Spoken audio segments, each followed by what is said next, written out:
Good morning, everybody. My name is Sean Michael Walker, and this is the Insurance You Indemnify Me podcast. And today we have an incredibly special guest with us, the Tyler Asher. Tyler, thank you very much for joining me today. Yeah, thanks for having me. Thank you so much.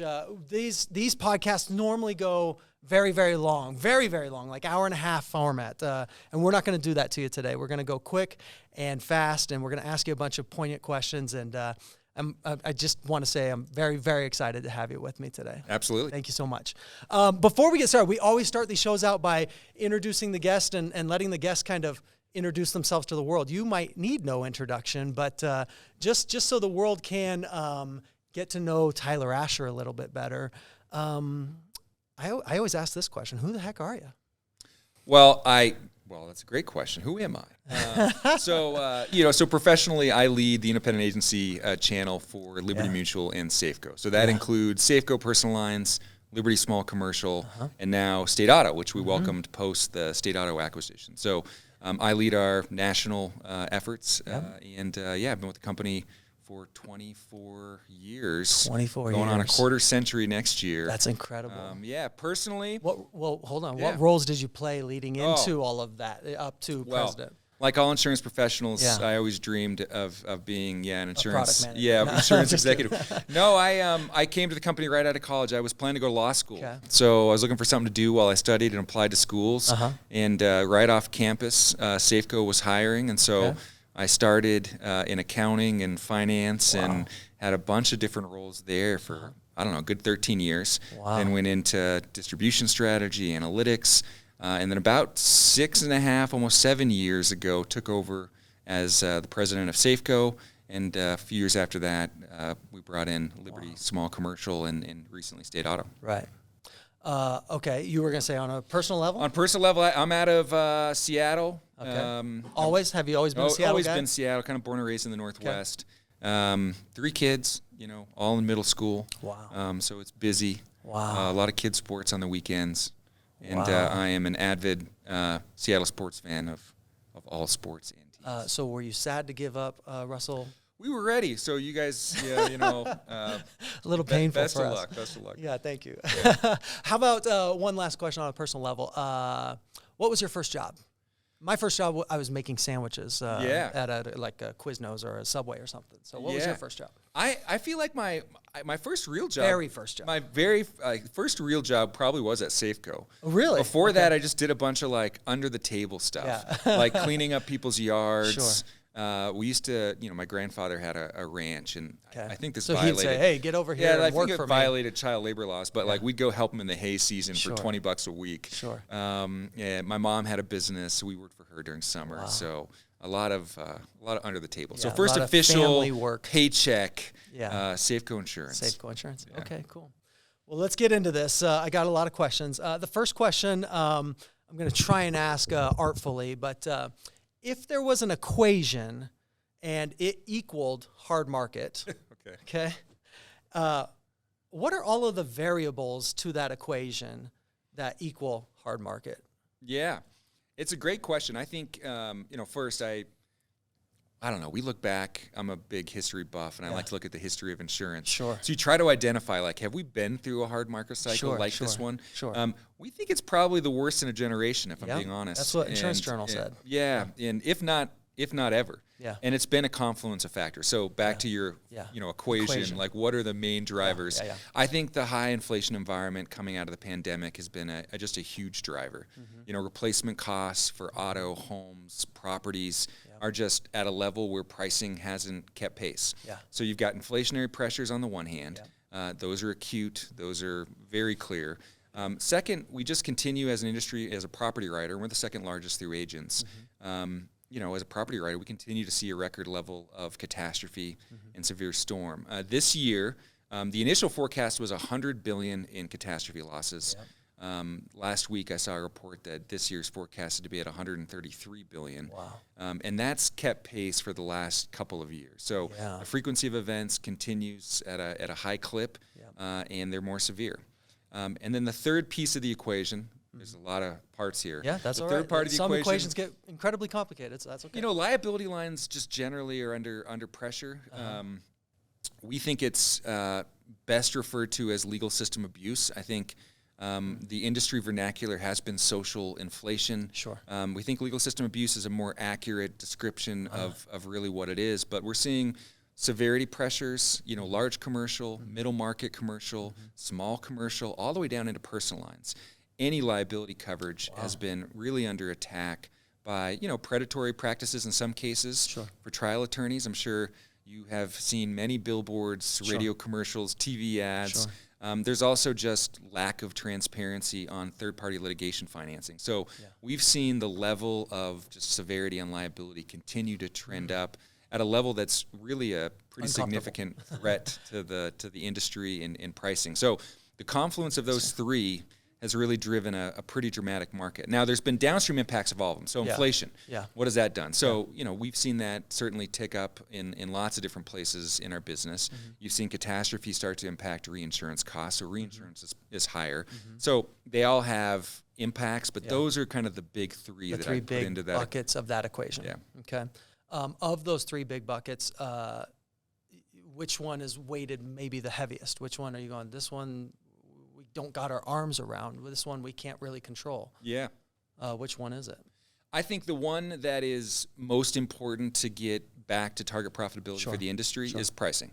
Okay. We've got just a replacement cost problem. If it costs 70% more to repair a home than it did a few years ago and prices haven't kept pace, you've just got to get pricing to that level. You want to make sure that customers are adequately protected. And that's the thing. We price 12 months in advance for what is it going to cost to repair a home. So making sure that we've got CovA values accurate, making sure that pricing reflects that forward-looking repair cost is just really important. So that's probably the biggest driver. It takes time, though. It takes time to get the rate in the pipeline that you need. It takes time for the rate to earn in. So there's just a little bit of, you're seeing elevated rate by most in the industry, and it'll continue to earn in. So that one is probably the most important in terms of addressing near-term trends. But to answer your question, the one that I probably worry about the most, one that you wake up at 2 in the morning and go, I can't control it. It's the hardest of the three is legal system abuse. It's a external kind of factor and force. It's one that's industry-wide. It's one that a single company really can't change alone. So that's one where we're really focused on making sure that we educate everyone in the industry, other carriers, that we work with national trade associations, that we educate agents and brokers, the small business community at large on what is the cost of this over time and how does it impact affordability and availability of insurance. So great. So my next line of questioning is kind of in the same vein, but a lot of carriers across the industry in most states, so we'll say, have dumped a lot of rate into the process, right? Most carriers have pulled a lot of significant underwriting levers. What else needs to happen before the market gets comfortable again? And so I'm asking kind of in a creative way, but how much longer is this going to last? It seems like carriers have done a lot to get their arms around this and get control over this. Most agents in the distribution channel are going, how much longer do we got to do this? Yeah. It's like the $1 million question, when, right? So, I think it's going to depend on every carrier. Right. Our view of the world is we've largely taken the actions we think are appropriate to address the trends in the market. It takes time for rate to earn in. Sure. It takes time for underwriting actions to take hold. Sure. But we're seeing positive signs. We see a number of states in the country that are largely already there. Good. You've got some that are taking a little bit longer. You might see one line get to a better, healthier spot before the other. Right. So how long? Hard question. I think, if you look at the last, 3-4 hard market cycles, and you look at the average duration, it's like 3 years, 4 years. Sure. Has been a relatively typical. Sure. And if you use that as kind of a barometer, we might be halfway through it. Right. So we've got a little bit more work to do as an industry. And like I said, a lot of it's just getting pricing in. Some states that's easier than others. And so there's jurisdictions where that's going to take a little bit longer and drag on a bit longer. There's others where you might get to the middle. Not to be named. No, not to be named. You might have others that get there by the middle of next year. So we'll see progress line by line, state by state. and we'll start to pivot kind of back to opening up and loosening some of the controls that we had to put in place, when we see a state in a healthy position. Is it, I don't know if you can answer this question, but is it safe to say that the auto line should get under control faster than the property line? The only reason why I ask is I have conversations with a lot of carriers across the industry, and it seems like the auto line will get healthier faster than the property line. Is that an accurate statement, or is that just my gut feel? I think most of the industry started responding to the auto trends earlier. So it should get under control faster. We saw higher loss severities, miles driven kind of normalized, and you're kind of looking at the trends saying, hey, we're still seeing loss trends elevated. Yeah. So most companies saw that a bit earlier and therefore started taking actions a bit earlier. I think the industry, depending on your mix of 6-month policies or 12 months policies, there's carriers that only write 6. Sure. You're going to earn their rate, faster, at half the time. Faster. So you're going to see auto, I think, generally start to improve at a rate that's a little bit faster than home. Yeah. Home, the trends are elevated now, but really that elevation, I don't say it's recent, but it's more acute in the last few quarters, and you're seeing carriers now respond on the home side. Yeah. So I just think it's starting a little bit later. I don't know that we're getting through it any faster, so to speak. Yeah. We're just started earlier. Yeah. Yeah, got it. Let's pivot just a little bit now. Agents are in pain, right? They're going, I need to sell these policies so I can get my daughter to ballet class, right? And I can't afford ballet class unless I get these policies sold. And these carriers, gosh darn it, are making it hard for me to sell this policy. They're in pain. So what can we say to independent agents across the country? Yeah, I mean, I would first just acknowledge, I think, the industry at large, carriers, have they taken action? It has put hardship on agents where it's made it harder to meet customer needs. It's been certainly harder to grow or to find growth. What I'd say is, in a disruptive environment, in chaos, there's always opportunity. Right. And I think for many agents, it's really realizing that this environment is the perfect opportunity to demonstrate a unique value proposition. Yeah. We believe agents really do have a competitive advantage, independent agents, in the combination of ease of doing business, advice, and just really being able to guide customers through any number of choices they should make on their insurance. It's a competitive advantage. And so this environment in particular really is a huge opportunity for agents to demonstrate that advice component. If you're a customer who's purchased through another channel, maybe you did it yourself online, maybe you called, a call center, you bought a product, you're getting a renewal in the mail. You're shocked at the number. Yeah. Like, what do you do? Yeah. Independent agents have the ability to look ahead, see what's coming for their clients, proactively reach out, and actually advise the client, like, hey, this is why it's up. Yeah. You may or may not have a better option. Right. And here's the long-term value. What that does is it re-cements the value of why they worked with an agent in the first place. It builds loyalty over time. So as we get through this environment, that time when they get maybe a smaller increase, they're going to remember, like, hey, when I had that big one, who really helped me through it? Right. So I think there's a huge opportunity for agents to really realize this is an opportunity to build customer loyalty.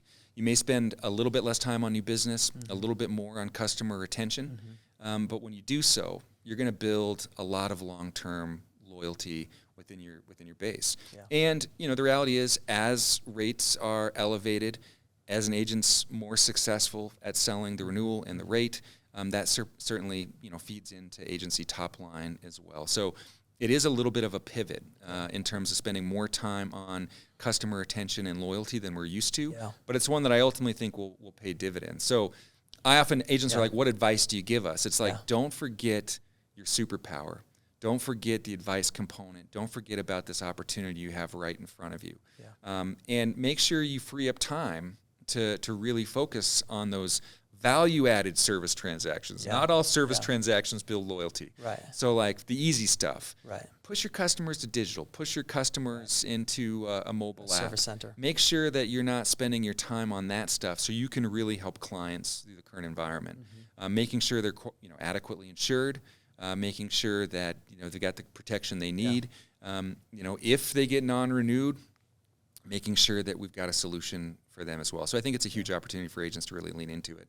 I also think so many agents have pivoted towards renewal activities. For those that, have the ability to really continue to lean into growth, maybe focus on building new lead sources or centers of influence, there's opportunity there as well, just because there's not as many people doing that in this environment. So I do think there's a huge opportunity for agents that are willing to make the investments and kind of the determination to gut it out. Yeah. So what are agencies doing? What have you heard about that agencies are doing to win in this hard market? I think it's a lot of what I just said. Really trying to pivot towards proactive service. So not waiting for the phone to ring with, hey, what happened with this renewal, but being proactive. Sending emails, sending newsletter to customers explaining what is the hard market, what should you expect in upcoming renewal. So setting Don't wait for the mortgage company to say your mortgage went up an extra $400 a month or whatever. Setting proactively get out ahead of that. Setting expectations about what they're likely to anticipate. Being proactive when they see renewals come through for carriers, at looking at it and saying, okay, these are ones that we probably want to go reach out to ahead of time. Come prepared with solutions. And the solution might just be a recommendation, which is, look, we've looked at other options. You're in the right spot. We know it's a big increase. You're in the right spot. Let's stick through it with one more renewal, and let's reevaluate after. So I think those are the key things. I think the ability to really prioritize your time towards the right interactions, and then really shift from reactive to proactive service is the key. I agree. Okay, so how can a agency and a carrier demonstrate partnership to one another at this moment in time? And I originally wrote this question as a extreme partnership. How can an agency say to their Safeco rep or their Liberty Mutual rep, I want to be your partner. I want to prove to you that you are one of my select partners in my agency. And I want you also to prove to me that I am one of your select agencies in the distribution channel. How can an agency and a carrier form this extreme partnership right now in this hard market, which is an incredibly important moment in time to do? We pride ourselves on having really deep agency partnerships. And you do. You guys are great. We pride ourselves on really doing more to support independent agents than we think anyone. I think, through that and through our experience with that, like any relationship, what are the key elements to a healthy relationship with your spouse or with a business partner? Communication. We've got to be clear about the challenges that we face. We have to be clear about the actions we're taking and why. We've got to be clear from agents to carriers on the implications and the concerns. And then we got to work together on the solutions. This isn't a carrier issue. This is an industry issue. Absolutely. And it's one that's got to be solved together. And as we do that now in this really challenging market, it only cements the partnership deeper beyond just a transactional relationship and really into a true strategic partnership where we're building mutually beneficial relationships and outcomes.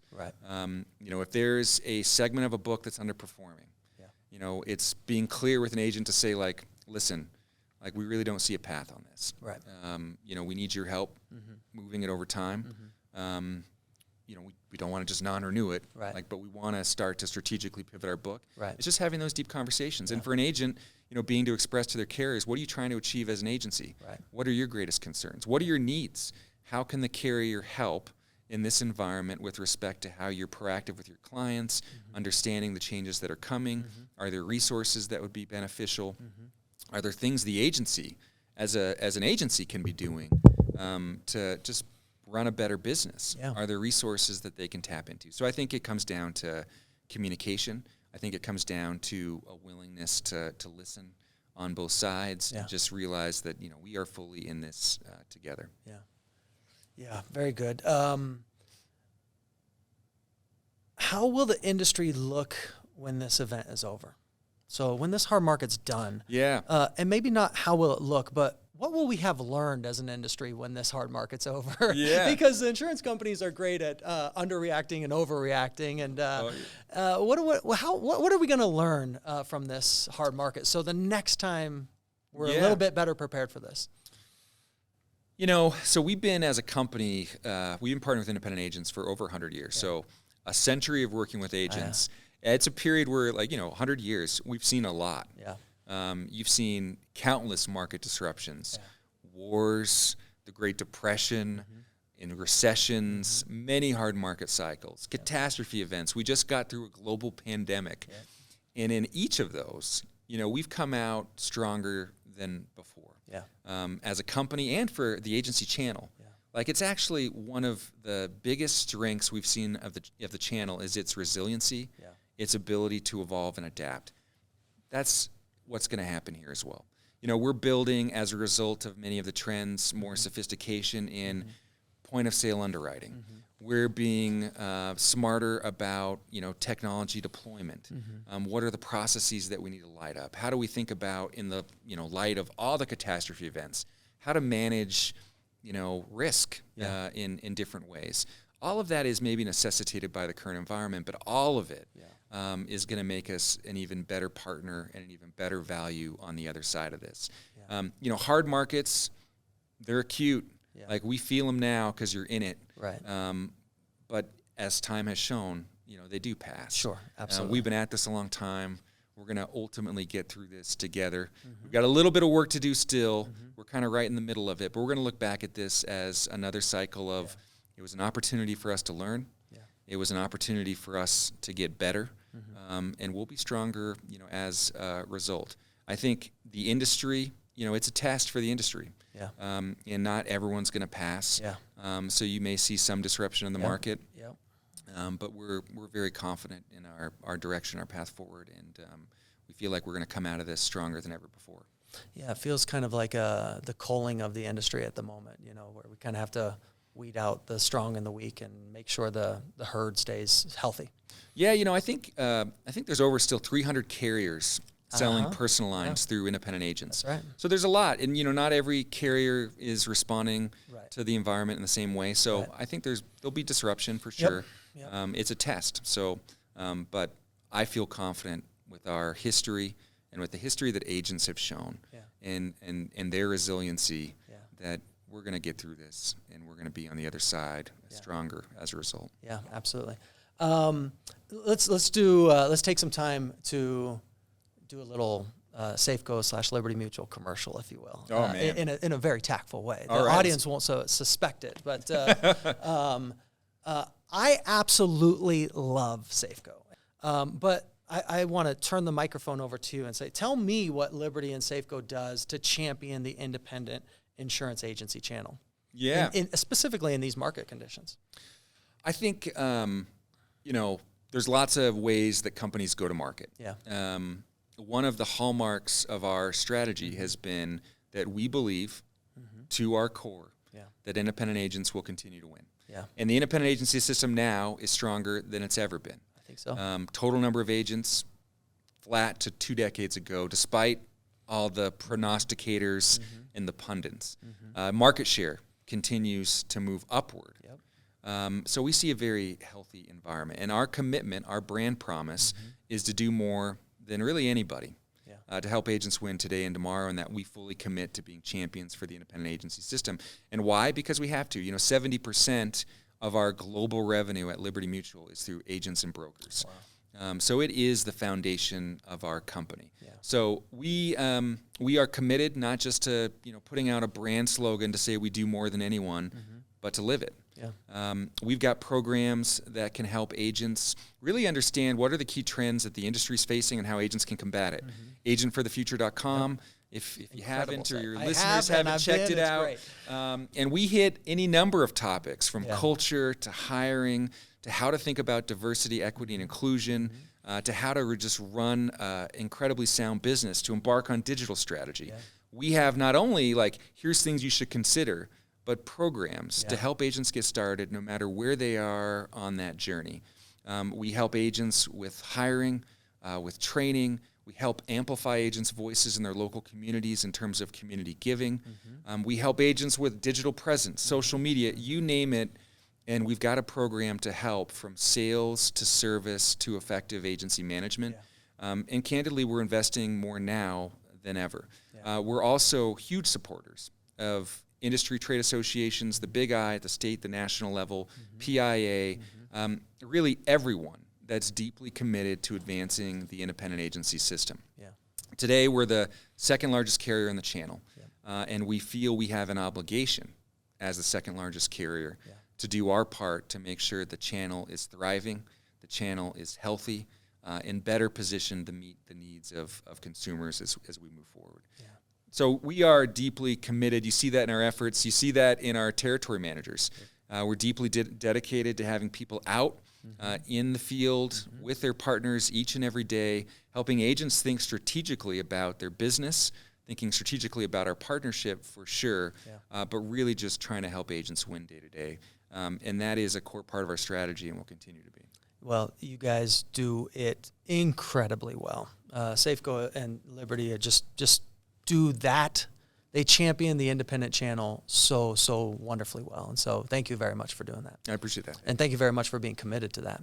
We're going to wrap up now. Yeah. We're practically done. We got like 2 fun questions now, all right, and then that's it. So, and maybe just 1 fun question, and that is, what would you tell young Tyler? 22-year-old Tyler. When did you get out of school? 22? 22. 22. Okay, cool. I hit it on the head. 22-year-old young Tyler going into the insurance industry. Yeah. What would you tell that kid? You know, it's so let me tell you a little bit of my story. So I was going to go to law school, and I was like, what do I do? You know, I need to buy some time, 6 months. So I started at Safeco as a temp. Okay. So right out of college, I was not planning to be in insurance. Yeah. Right. So in my first day on the job, they sat me down, 24 years ago in front of this mainframe green screen terminal. Right. And I was like questioning my life's choices. On the first day you were? Yeah, on the first day. Oh, cool. I'm like, is this really what, what? So, luckily for me, once I got past the technology aspect, just understood what a truly, noble profession and rewarding career insurance really is. So what advice would I give myself? Just be open to the opportunities, be open to not having a defined view of where my career was going to take me. Yeah. Be willing to take, some risks. Yeah. And I think I did that. I think it worked out okay. I have a feeling like it worked out pretty good. So, good. So, what I think I hear from that is maybe like proactive, like career management, like take some risk. If somebody offers you an opportunity, step up to it, go for it. Don't be scared of it. And just an openness to say, like, I don't know what this thing is.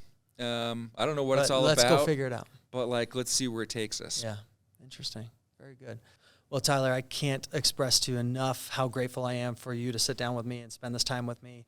Thank you so much. Absolutely. Thanks for having me, Sean. Thanks. We'll see you. Appreciate it. Thanks. Bye-bye, everybody. We'll see y'all. Premier Group Insurance is providing this podcast for informational uses only. This podcast should not be relied on as legal or medical advice. Reference to any specific product or entity does not constitute an endorsement or recommendation by Premier Group Insurance. The views expressed by guests are their own, and their appearance on the program does not imply any endorsement to them or any entity they represent. Views and opinions expressed by Premier Group Insurance employees, i.e. Sean Michael Walker, are those of the employees and do not necessarily reflect the view of Premier Group Insurance. Copyright 2022. Premier Group Insurance, Inc., all rights reserved.